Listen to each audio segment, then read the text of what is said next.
हर खबर पर होगी आपकी पकड़। डाउनलोड कीजिए एबीपी लाइव ऐप। तो देखिए, बलिया गोलीकांड की हम सबसे पहले बात करने वाले हैं, क्योंकि बलिया का बवाली अब भी फरार है।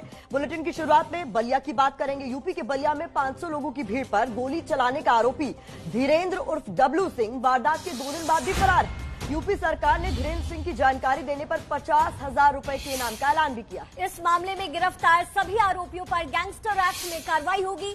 सभी पर राष्ट्रीय सुरक्षा कानून भी लगेगा। लेकिन सबसे बड़ा सवाल तो अभी भी बना हुआ है, आखिरकार गोली कांड में जो सबसे बड़ा चेहरा है, जो पुलिस के सामने 500 लोगों की भीड़ पर खुलेआम गोलियां चला रहा है, जिसको पुलिस ने पहले दावा किया पकड़ लिया गया है, उसके बाद बोला वो फरार है, और वो वीडियो जारी कर अपनी सफाई में कह रहा है कि गोली तो उसने चलाई ही नहीं, गोली विरोधियों ने चलाई। वो आखिरकार कहां है? लेकिन अब इस मामले में पुलिस ने इस गोलीकांड के जो मुख्य आरोपी है उसकी पहचान बताने पर उसकी लोकेशन बताने के लिए 50,000 रुपए के इनाम का ऐलान भी कर दिया। इस मामले में गिरफ्तार सभी आरोपियों पर गैंगस्टर एक्ट में कार्रवाई भी होगी, ये भी साफ कर दिया गया, और सभी पर राष्ट्रीय सुरक्षा कानून भी लगेगा।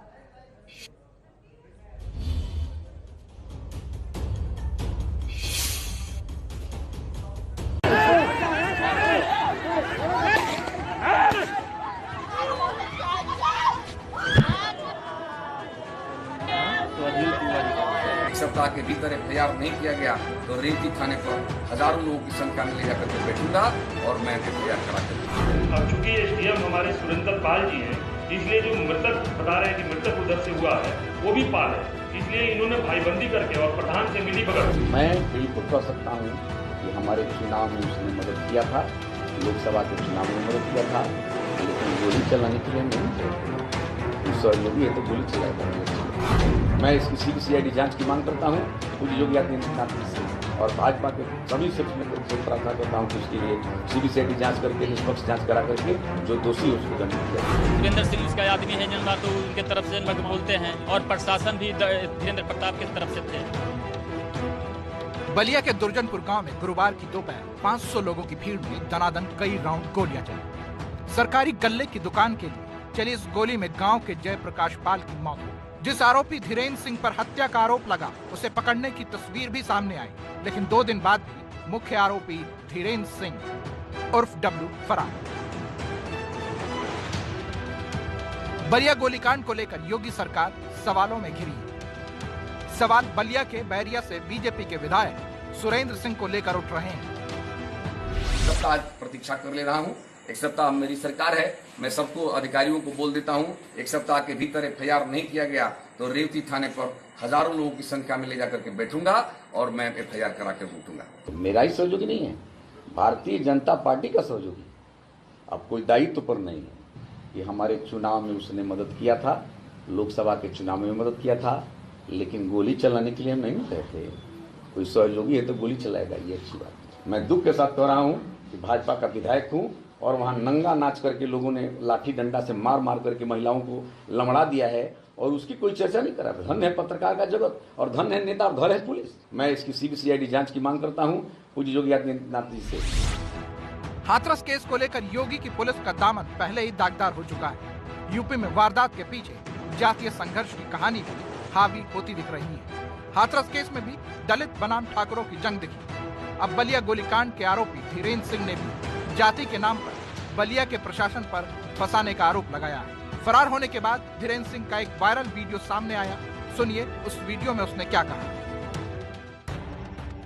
हालांकि धीरेन्द्र के एक पुराने वायरल ऑडियो ने उसके वायरल वीडियो में किए गए दावे पर सवाल खड़ा कर दिया है। अब चूंकि एसडीएम हमारे सुरेंद्र पाल जी हैं, इसलिए जो मृतक बता रहे हैं कि मृतक उधर से हुआ है वो भी पाल है, इसलिए इन्होंने भाईबंदी करके और प्रधान से मिली भगत। उधर बलिया गोलीकांड पर सीएम योगी ने आरोपियों के खिलाफ सख्त कार्रवाई के निर्देश दिए हैं। आरोपी धीरेन्द्र सिंह और डब्लू सिंह को पकड़ने के लिए 50,000 रुपए का इनाम घोषित किया गया है। सभी आरोपियों पर गैंगस्टर एक्ट के तहत कार्रवाई के निर्देश दिए गए हैं। एनएसए लगाने की बात हो रही है।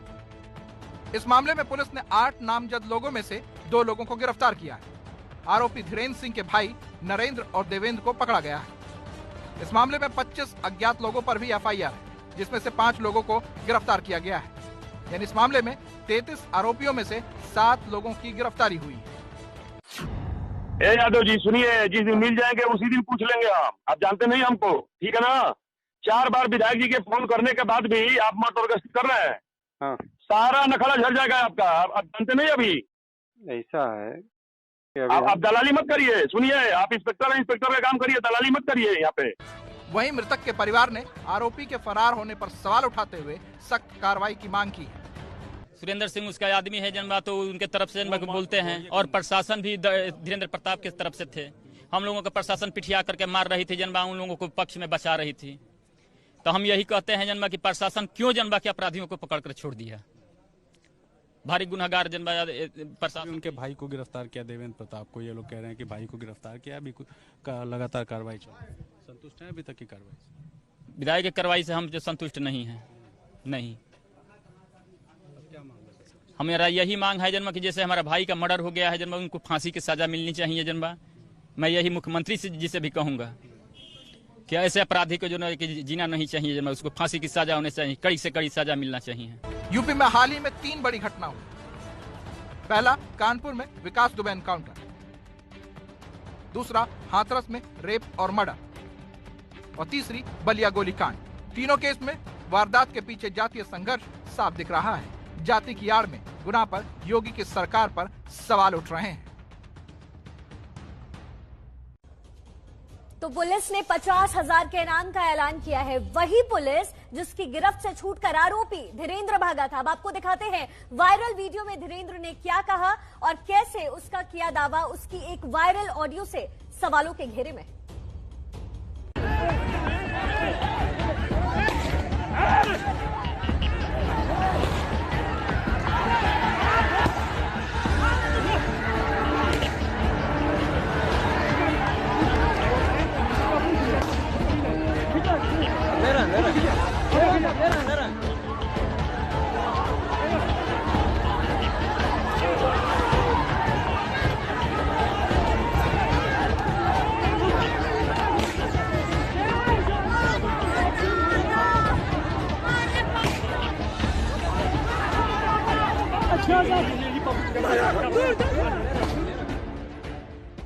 मैं धीरेन्द्र प्रताप सिंह डब्लू, पूर्व सैनिक संगठन अध्यक्ष, बैरिया बलिया, ग्राम सभा दुर्जनपुर हनुमानगंज। 15 तारीख को जब हमारे यहाँ कोटे की दुकान का आवंटन होना था, उसमें उप जिलाधिकारी महोदय सुरेंद्र पाल जी और हमारे क्षेत्राधिकारी चंद्रकेश सिंह, बीडीओ गजेंद्र सिंह यादव और एसआई सदानंद यादव सारे लोग आए थे। इससे पहले मैंने कई बार एसडीएम महोदय को और अपने बीडीओ को बार बार जाकर के मैंने पत्रक भी दिया है कि सर हमारे यहाँ माहौल गंदा है। अरे इंस्पेक्टर साहब क्या बात है भाई, जगजीवन वाले में क्या हुआ है? एसडीएम साहब से बात करिए, हमको नहीं कुछ काम है। एसडीएम साहब से क्या बात करना है? रिपोर्ट तो आपको लगाना था, आपने क्यों नहीं लगाया रिपोर्ट? इससे पहले हनुमानगंज वाले पर नथुनी यादव ने 130-40 आदमी का दिया था, उसमें क्या किया आपने? रिपोर्ट लगाया क्या? किस पे? नथुनी यादव जो हनुमानगंज जो अटैच चल रहा है, वो नथुनी यादव ने पूर्व प्रधान ने दिया था, उसमें क्या किया आपने? रिपोर्ट लगाया क्या? हाँ। कहाँ लगाया? क्या लगाया आपने? निरस्त किया दुकान, सस्पेंड किया? जाके एसडीएम प्रसाद वाला जाके देखिए, एसडीएम साहब से पूछिए। तो आप बताइए किस बेस पे करना चाहते हैं? उन्होंने ये कहा कि समूह को आगे किया जाएगा, इसके बाद जो भी जनता आएगी उसको पीछे रख दिया जाएगा। ग्राम प्रधान की मिली भगत से पहले ही बीडीओ, एसडीएम और क्षेत्राधिकारी ने पैसे लेकर के सेटिंग कर रखा था। फिर मैं बार बार जाकर बोल रहा था कि गाइडलाइन बताइए सर, गाइडलाइन बताइए, लेकिन कोई मानने के लिए तैयार नहीं था। मेरे तरफ से कम 1500 लोग थे, जिसमें 1000 से ऊपर महिलाएं थी, 500 लोग पुरुष थे। उनके तरफ से 300 लोग थे और पंचायत भवन के बगल में खेत जुतवा करके सारे वहाँ पे वो लगा दिए थे कैंप, जबकि वहीं पे पाल लोगों का, गोंड लोगों का, पासवान लोगों का घर है। तो मैं सबसे कहा, सारे अधिकारियों से कहा, बार बार कहा कि सर यहाँ पे मारपीट का बवाल होने वाला है। वो एसडीएम महोदय और क्षेत्राधिकारी महोदय वीडियो बोल रहे हैं कि नहीं कुछ नहीं होगा, कुछ नहीं होगा। जैसे भीड़ देखा तो मैं एसडीएम साहब बोले कि नहीं, ये कोटे की दुकान खत्म करते हैं। ए यादव जी सुनिए, जिस दिन मिल जाएंगे उसी दिन पूछ लेंगे हम। आप जानते नहीं हमको, ठीक है ना? 4 बार विधायक जी के फोन करने के बाद भी आप मत और गश्त कर रहे हैं। हाँ। सारा नखड़ा झड़ जाएगा आपका। आप जानते नहीं अभी ऐसा है कि आप दलाली मत करिए। सुनिए, आप इंस्पेक्टर का काम करिए, दलाली मत करिए। यहाँ पे हम दलाली नहीं, बैरिया है, आपको पता नहीं? अभी बैरिया है ये दुर्गा जी, हम मालूम है। मालूम है ना? तो मालूम नहीं, अभी मालूम चल जाएगा आपको, इसीलिए तो हम कुछ कर नहीं रहे हैं। ना मालूम है तो मालूम चल जाएगा आपको। हाँ, हम कहे कि सर आपने ही तो कहा था कि जिधर संख्या ज्यादा होगी उसका घोषणा होगा, तो सर आप घोषणा किए, कर दीजिए। वो बोले कि नहीं, घोषणा नहीं कर पाए, क्योंकि उन लोगों की तो मिली भगत थी।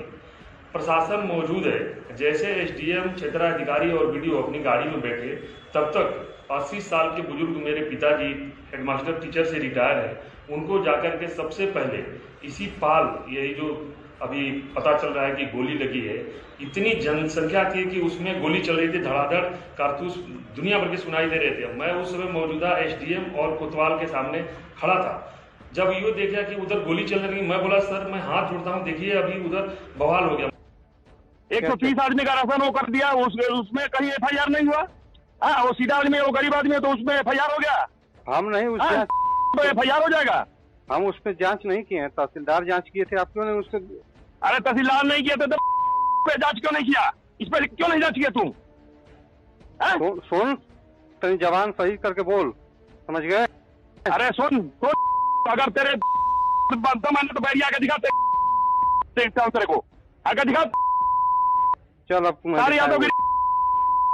मैं तुम्हें दिखाऊंगा। जिस दिन आ गया उसी दिन हो जाएगा ये तेरा इंतजाम। हाँ, आऊंगा और तुम्हारे घर में कला। अरे सुन, तू अपने बाप का औलाद तो कला। आऊंगा। जब तक मैं देखा मेरे फादर उधर गिर पड़े और उसके ऊपर भाभी हमारी गिर पड़ी, वो तमाम ये लोग कम से कम 50 लोग वो मार डंडा से, लाठी से और फायरिंग कर रहे हैं, कट्टा से, अवैध हथियारों से। सब लोग हमारे परिवार को एकत्रित करके और वहां पे धमाधम लाठी चला रहे हैं। फिर मुझे क्षेत्राधिकारी और सदानंद यादव प्लस 3-4 पुलिस मिल करके पकड़े भी हैं और मार डंडा मार रहे हैं। गर्व से कह सकता हूं कि मैं इंडियन आर्मी में 18 साल सेना में सेवा करके आया हूं। मैं क्षेत्राधिकारी से हाथ छुड़ा करके और भाग निकला, क्योंकि इन लोगों का मनसा था कि मुझे मतलब पीट करके यहीं पे मार दिया जाए। एक हमारे बड़े भाई का साढ़ू का लड़का और उनका साला, उनको भी मार करके ग्रसित कर दिया गया है। अब ये मुझे समझ में था, वो BHU रेफर हुआ था जो कि अभी मृत घोषित हो गया।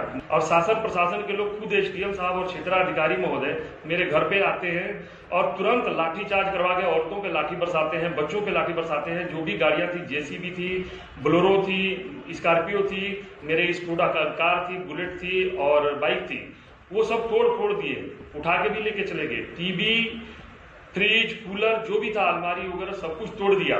और चूंकि एसडीएम हमारे सुरेंद्र पाल जी हैं, इसलिए जो मृतक बता रहे हैं कि मृतक उधर से हुआ है, वो भी पाल है, इसलिए इन्होंने भाईबंदी करके और प्रधान से मिली भगत, समझ जाइए पत्रकार महोदय की सीधा सीधा राजनीति है। मैं तो, कोई कह रहा है कि आत्मसम्मान में, मैं मानता हूं कि आत्मसम्मान में, लेकिन मैं तो ये नहीं जानता किसने गोली चलाई, किसकी गोली से वो मरे हैं। मैं तो माननीय मुख्यमंत्री जी से ये निवेदन करूंगा कि इसकी सही जांच करवा करके और जो भी न्याय वो दोषी को दंड दिया जाए। तो बलिया का बवाली फरार है, उसका पुराना ऑडियो बता रहा है कि किस ठसक के साथ इलाके की पुलिस से वो बात करता था, वो भी विधायक की धौंस दिखाते हुए। हमारे सहयोगी रणवीर हमारे साथ इस वक्त जुड़ गए। रणवीर का रुख कर लेते हैं। रणवीर, इस मामले को देखकर साफ पता चलता है कि विकास दुबे मामले से यूपी पुलिस ने कुछ नहीं सीखा। जब पुराना ऑडियो जिसमें ये एक पुलिस वाले को हड़का रहा है, अपनी गुंडागर्दी दिखा रहा है, वो भी विधायक के नाम पर, उसके बाद भी ये खुलेआम घूमता रहा और अब अपनी सफाई में जब वीडियो उसका सामने आ गया, पुलिस उसको ट्रेस नहीं कर पा रही है। देखिए, ये ऑडियो 2 साल पुराना है और बलिया में जो बैरिया इलाके में सप्लाई इंस्पेक्टर थे, उनको गालियां देते हुए ये ऑडियो आया है। इस मामले में तब मुकदमा भी दर्ज हुआ था, लेकिन फिर कोई कार्रवाई नहीं हुई। और इस इलाके में जब मैं कल मौजूद था, अभी भी मैं बलिया में ही हूँ, तो यहाँ पर लोगों का कहना था कि चूंकि सुरेंद्र सिंह विधायक जी का ये बेहद करीबी है, इस वजह से विधायक के ताकत की वजह से इसके खिलाफ कोई कुछ बोल नहीं पाता है। बड़ा सवाल प्रशासन पर भी है। एक तरफ प्रशासन इस आरोपी को पकड़कर छोड़ देता है और दूसरा यही आरोपी अपना जो वीडियो रिलीज करता है उसमें कह रहा है प्रशासन ने इसके घर में तोड़फोड़ की, मारपीट की। अब प्रशासन पर दो तरफा आरोप लग रहे हैं कि आखिर इस धीरेन्द्र प्रताप सिंह को अगर प्रशासन के लोगों ने, पुलिस के लोगों ने पकड़ा था, जो वीडियो में साफ दिखाई दे रहा है, तस्वीरें हैं उसकी, तो आखिर उसको छोड़ा क्यों गया। और अगर ये आरोप लगा रहा है कि प्रशासन ने तोड़फोड़ की है, तो भी जाहिर है कि आरोपी की तरफ से यह एक गंभीर आरोप है। बिल्कुल बिल्कुल सही बात कह रहे हैं आप रणवीर। अगर प्रशासन ने उसे पकड़ा तो उसे छोड़ दिया, और छोड़ने के बाद क्या कर रहे हैं वो 50,000 रुपए के इनाम को घोषित कर रहे हैं ताकि कोई और पकड़ कर लाए और उनके सर से जो ये सिरदर्दी है वो खत्म हो जाए।